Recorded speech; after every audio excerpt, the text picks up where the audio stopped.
Danmarks mest omtalte moské ligger her bag mig i et industrikvarter uden for Aarhus. Politikere undersøger mulighederne for at få lukket Grimhøjmoskéen.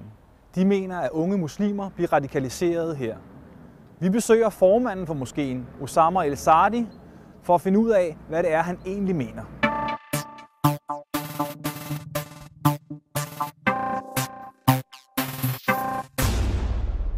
Osama El Saadi, tak fordi I må komme og besøge dig her i moskéen på Grimhøjvej. Jeg vil godt starte med at spørge dig om, hvad forstår du egentlig ved det her udtryk, som bliver brugt meget i øjeblikket, at være en radikal muslim? Radikaliseret muslim? Ja, jeg synes, at det kræver mere forståelse fra vores politikere, hvordan vi tænker og hvem vi er. Altså, det passer ikke, at hver gang vi skal sige vores mening, så vi hænger, at vi er en radikal, eller vi radikaliserer folk, så på som helst ord det bruger faktisk. Så det passer ikke. Men der er jo, Østjyllands politi har jo peget på, at 22, tror jeg, der er ud af de 27 folk, de kender, der har været nede og kæmpe i Syrien, at de er kommet her i moskéen.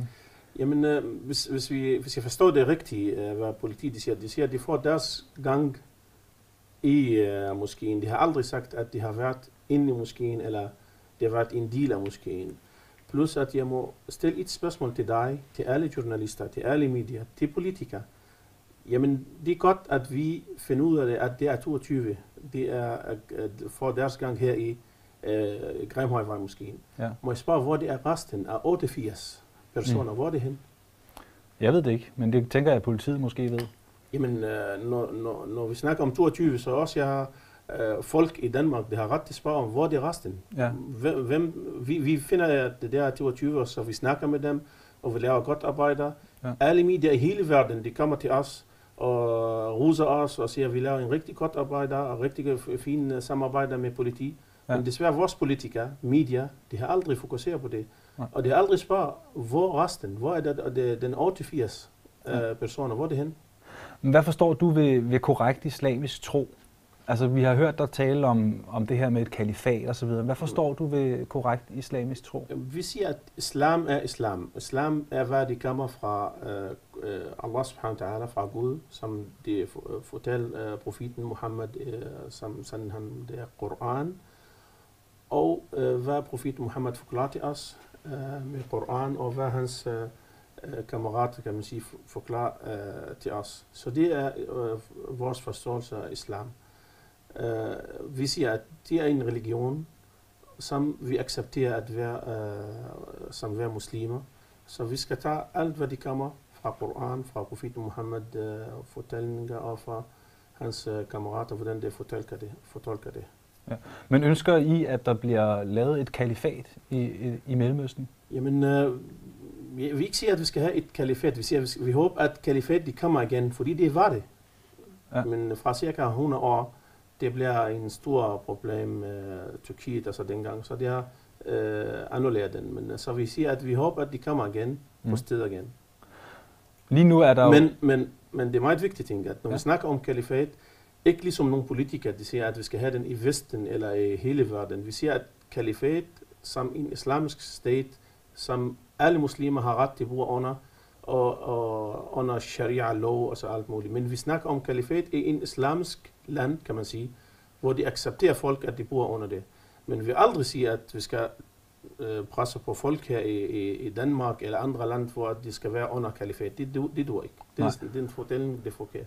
Nu nævner du en islamisk stat. Lige nu er der jo en gruppe, der kalder sig islamisk stat, som kæmper i de områder, vi snakker om her, mod vestlige styrker, mod en vestlig koalition.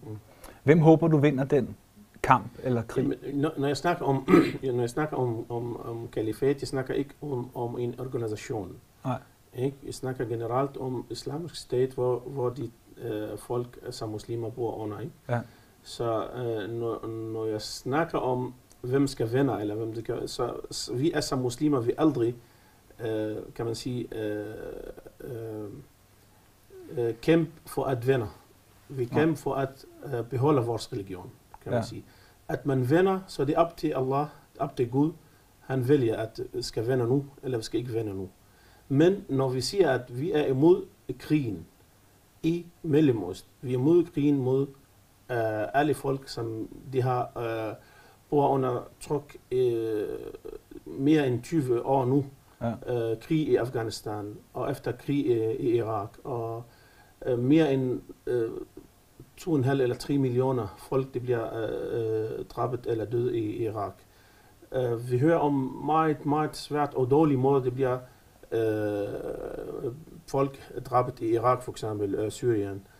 Vi hører, at nogle kvinder, 5.000 kvinder for eksempel, det var inden den der, det skete det sidste i Irak, det var 5.000 kvinder i fængsel. 3.000 det var under seksuel misbrug, kan man sige. Ja.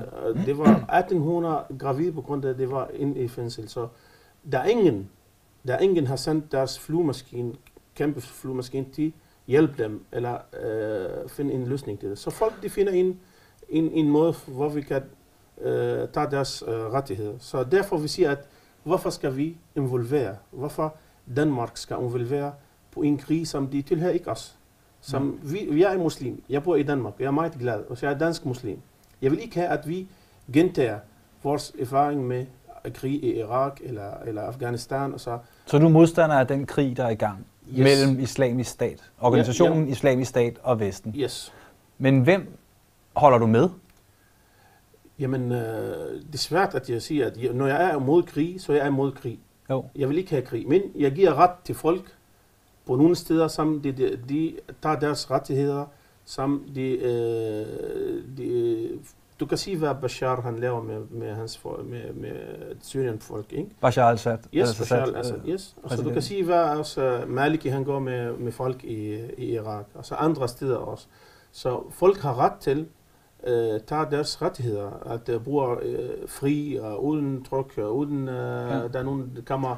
Men det er med på, men det som der er mange politikere, der er interesseret i Danmark, det er at finde ud af, hvad mener I egentlig? Hvad mener du om den konflikt, der er? Ja. Holder I med organisationen Islamisk Stat mod Vesten? Nej, vi siger, at vi tager ikke mening med nogen som helst. Så du holder heller ikke med Danmark og koalitionen? Nej, selvfølgelig nej.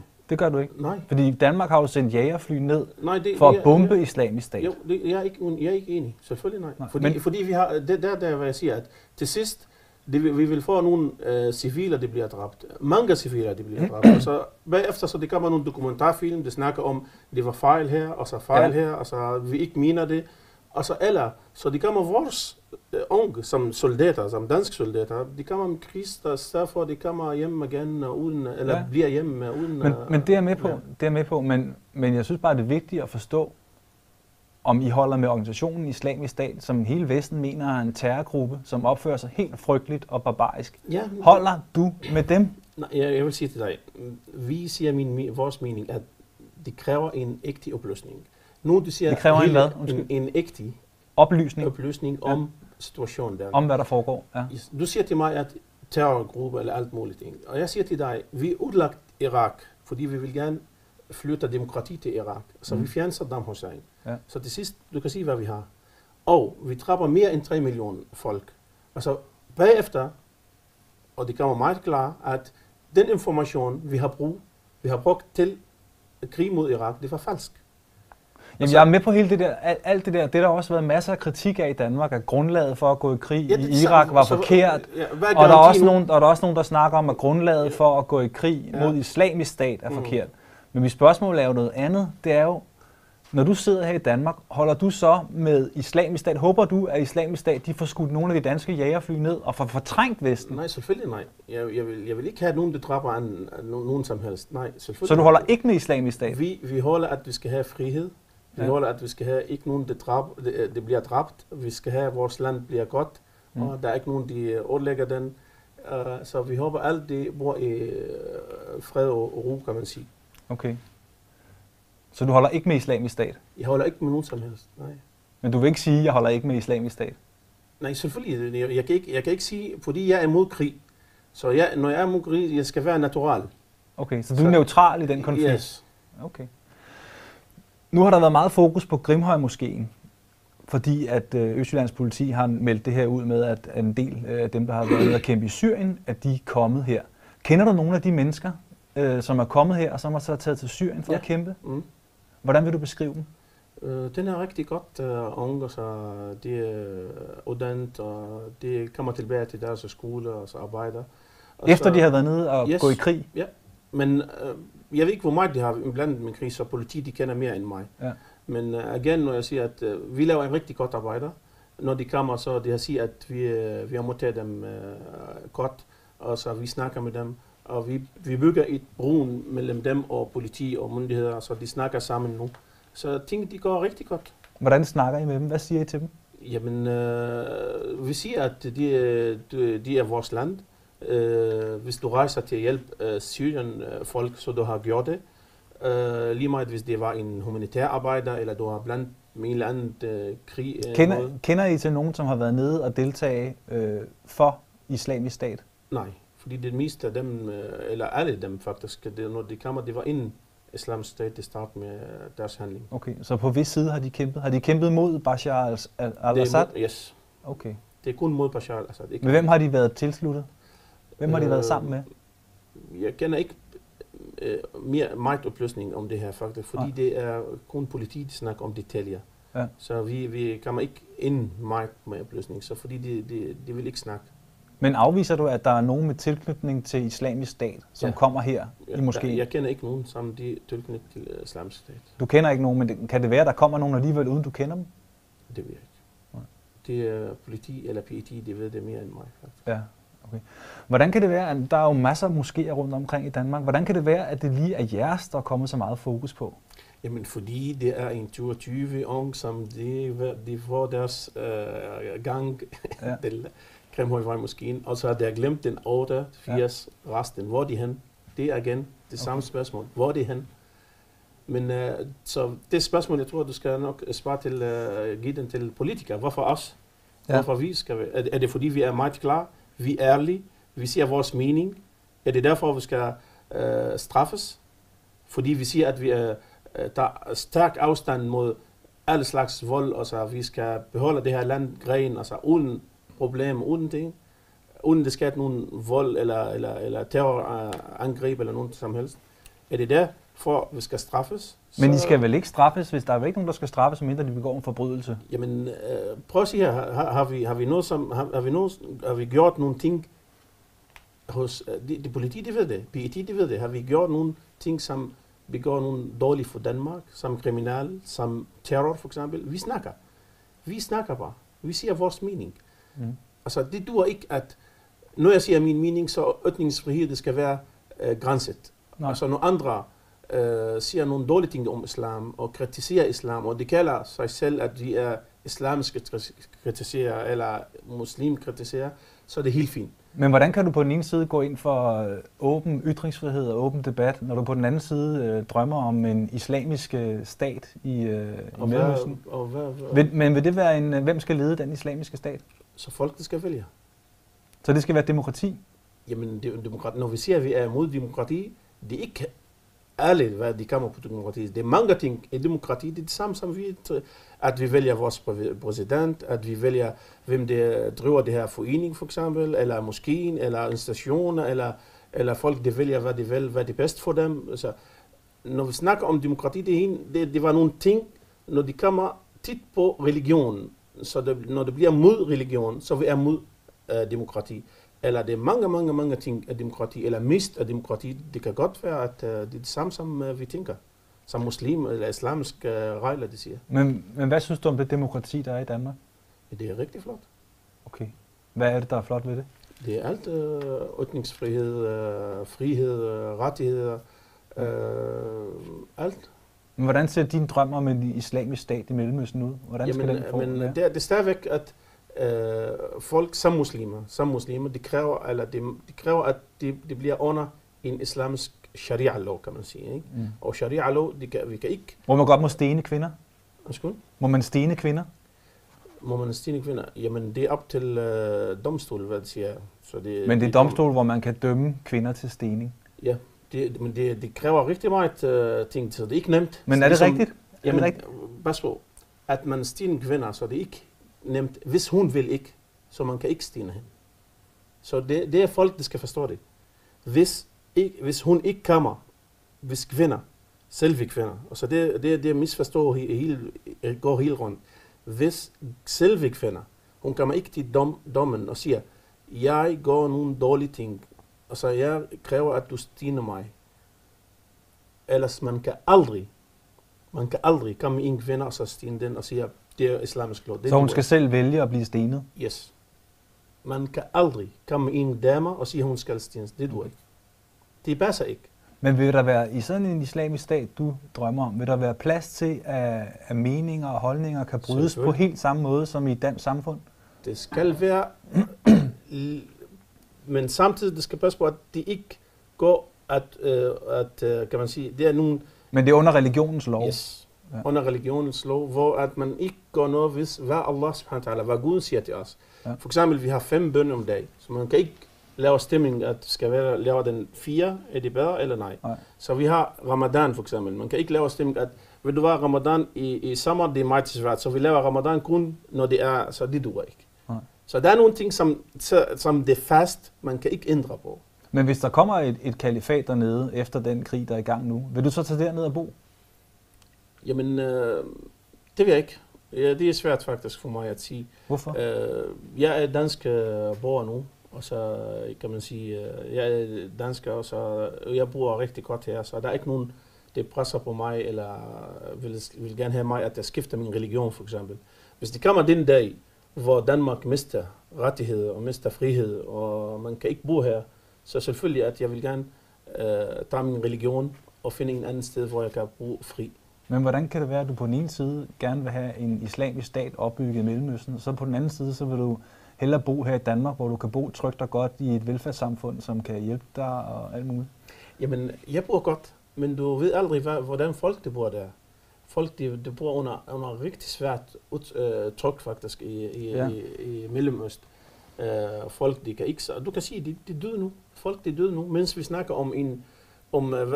om lukker moskeen her for eksempel, eller vi stopper det her moskeen, så der er nogle børn, de døde på grund af sne og koldt i Syrien, flygtningelejre, ikke? Så jeg mener, vi har mange ting, man kan tænke på, derfor vi tænker på nogle ting, som... Må jeg spørge om ting? Er vold og voldshandlinger og terror, er det legitime redskaber til at få skabt en islamisk stat? Må man godt bruge vold og terror til det? Jamen, jeg er ikke god til det. Det skal være en hvad hedder det, dem de er i krig, så dem de vælger, hvordan de skal drive deres handling. Men mener du, at vold er et middel, man godt kan bruge, når man skal skabe en islamisk stat? Jamen, hvad synes at F-16 de går rundt over Irak og Syrien? Hvad laver de? De går på tur for eksempel. De går også til at bruge vold og bomber folk. Men det er det, jeg spørger dig om. Så det er krig. Jeg prøver at spørge dig om direkte. Er det okay at bruge vold i kampen mod Vesten? Krig, det skal skaffe krig. Ja. Så du kan ikke blande en krig og så få en blomster. Nej, men hvorfor kan du ikke tage afstand fra, at Islamisk Stat bruger våben og skærer halsen over på fanger og alt muligt? Jamen, jeg siger, at folk i Mellemøsten har ret til at bruge frihed. Altså, hvordan de gør det, så det er op til dem. Ja. Ikke? Men jeg siger ikke, at vi er med, eller vi støtter nogen som helst. Men bare vi siger, at lad være med, at vi involverer, eller vi blander os med det her krig. Men hvad synes du om, at der er mennesker, der får skåret halsen over af Islamisk Stat i krigen mellem Islamisk Stat og Vesten? Jamen, jeg kan ikke lide den slags ting. Hvorfor ikke? Jamen, det går mig ondt. Så det tager du afstand fra? At man bruger den slags metoder? Jeg kan ikke lide det, faktisk.